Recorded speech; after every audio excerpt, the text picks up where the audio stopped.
So the amount that we were taking over subject to was 65 cents on the dollar of today's market value. So there's all kinds of scenarios where there's tremendous value to be created.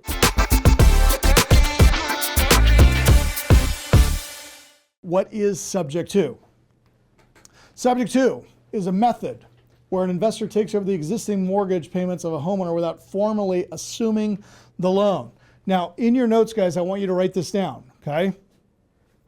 Subject to is not a qualifying assumption, okay? We're simply taking over the payments. We're not alerting the bank. We're not asking for permission. We're not qualifying. Now, there is a qualifying assumable. You can assume an existing VA loan. So you want to go out and buy somebody that has a VA property, you can assume the VA loan at the then interest rate, assuming you are a veteran. If you're not a veteran, you can't do that, okay? So that's an option. We don't do any type of qualifying assumables. Everything we do is simply taking over the monthly payments of the property. In a subject to deal, the remaining balance of the mortgage, the portion of the loan that the seller still owes, is considered part of the buyer's purchase price.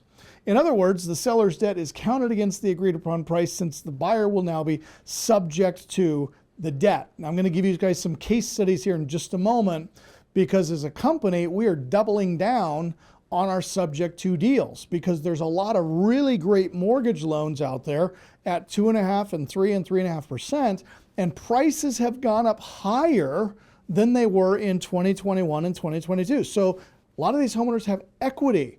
We just closed one last week where the guy put $150,000 down when he bought it. And so the amount that we were taking over subject to was 65 cents on the dollar of today's market value. So there's all kinds of scenarios where there's tremendous value to be created.